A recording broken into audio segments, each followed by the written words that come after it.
নমস্কার বন্ধুরা, শ্রাবণী রান্নাঘরের পক্ষ থেকে আপনাদের সকলকে স্বাগত জানাই।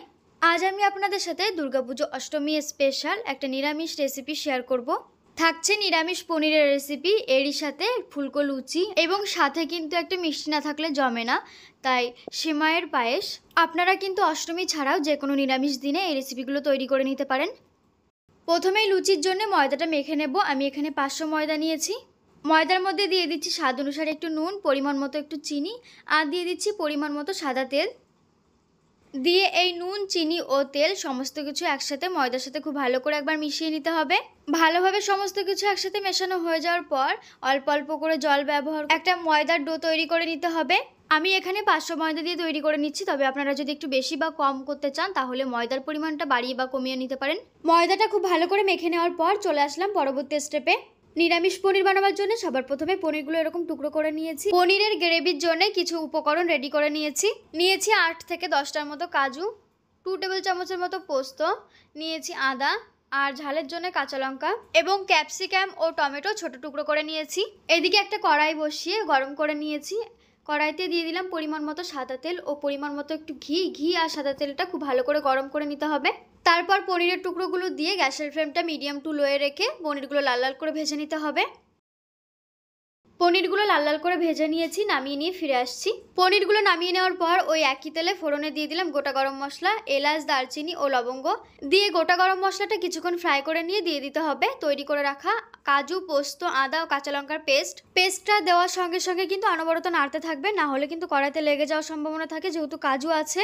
এবারে এর মধ্যে কিছু গুঁড়ো মশলা অ্যাড করতে হবে। দিয়ে দিলাম স্বাদ অনুসারে নুন, পরিমাণ মতো লঙ্কার গুঁড়ো, ধনে গুঁড়ো ও জিরে গুঁড়ো সমস্ত কিছু দিয়ে একসাথে খুব ভালো করে কিন্তু মশলাটা কষিয়ে নিতে হবে। কিছুক্ষণ সময় ধরে মশলাটা খুব ভালো করে কষিয়ে নিয়েছি। দেখতেই পাচ্ছেন মশলা থেকে কিন্তু সুন্দর তেল ছাড়তে শুরু করেছে। ঠিক এই সময় দিয়ে দিলাম পরিমাণ মতো জল। এই রেসিপিতে কিন্তু খুব বেশি জল ব্যবহার করবেন না, এটা একটা মাখো মাখো গ্রেভি টাইপেরই হবে। এরপর জলটা ফুটে আসলে দিয়ে দিলাম টমেটো ও ক্যাপসিকাম টুকরো করে কেটে নেওয়া। এরপর ঢাকা দিয়ে 2 থেকে 3 মিনিটের মতো ভালো করে ফুটিয়ে রান্না করে নেব। ঠিক 2 থেকে 3 মিনিট পর ফিরে আসলাম। এবার একটু খুন্তি দিয়ে নাড়িয়ে নিচ্ছি ঢাকাটা ওপেন করে। তারপর ভেজে নেওয়া পনিরের টুকরোগুলো এই গ্রেভির মধ্যে দিয়ে দিচ্ছি।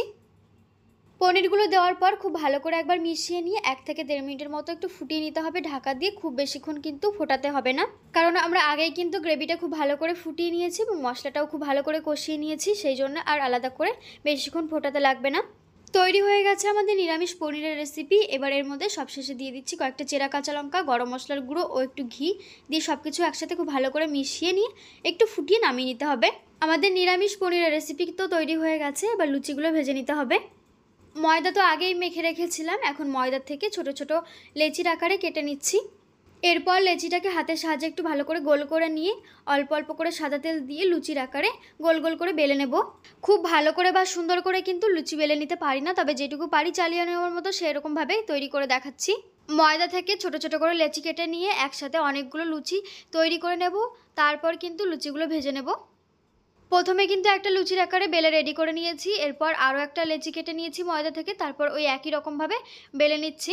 আমার চ্যানেলে নতুন বন্ধু হয়ে থাকলে চ্যানেলটি সাবস্ক্রাইব করে পাশে থাকবেন, আর পাশে থাকা বেল আইকনটা অবশ্যই প্রেস করে দেবেন, কারণ নতুন নতুন ভিডিও দিলে খুব তাড়াতাড়ি আপনাদের কাছে পৌঁছে যাবে। এদিকে আগে থেকেই একটা কড়াই বসিয়ে খুব ভালো করে গরম করে নিয়ে তাতে পরিমাণ মতো তেল দিয়ে তেলটাও কিন্তু খুব ভালো করে গরম করে নিয়েছি। এরপর এক একটা করে তেলের মধ্যে লুচিগুলো ছেড়ে দেবো এবং উল্টে পাল্টে লাল লাল করে ভেজে নেব। লুচি ভাজা হয়ে গেছে, তেল থেকে তেল ঝরিয়ে উঠিয়ে নিচ্ছি ঝাঁঝরি হাতার সাহায্যে। এরপর আবারও একটা তেলের মধ্যে ছেড়ে দিলাম। একটা খুন্তির সাহায্যে লুচির ওপরের দিকে একটু তেলটা উঠিয়ে দিচ্ছি, এতে করে কিন্তু লুচিগুলো বেশ ভালো ফুলবে। দেখুন কত সুন্দর ফুলে উঠছে। এইভাবে উল্টে পাল্টে লুচিগুলো লাল লাল করে ভেজে নেব। বাকি লুচিগুলো একই রকম করে ভেজে নিয়ে ফিরে আসছি। তৈরি হয়ে গেল খুব সহজেই দুর্গাপুজো অষ্টমী স্পেশাল একটা নিরামিষ রেসিপি, বা যে কোনো নিরামিষ দিনের জন্য একটা নিরামিষ থালি রেসিপি। আর আমি এখানে সেমাইয়ের পায়েসের রেসিপিটা তৈরি করে দেখালাম না, কারণ আমার চ্যানেলে সেমাইয়ের পায়েস বা এমনি পায়েসের রেসিপি দেওয়া আছে। আপনারা চাইলে একবার পায়েসের রেসিপিগুলো দেখে নিতে পারেন। রেসিপি ভালো লাগলে একটা লাইক করবেন ও কমেন্ট বক্সে কমেন্ট করে জানাবেন। পুজোর দিনগুলো সকলে খুব ভালো কাটাবেন, আনন্দে থাকবেন, ভালো থাকবেন। এবং আমার তরফ থেকে গুরুজনদের প্রণাম ও ছোটদেরকে অনেক অনেক ভালোবাসা জানিয়ে আজকের ভিডিওটি শেষ করছি।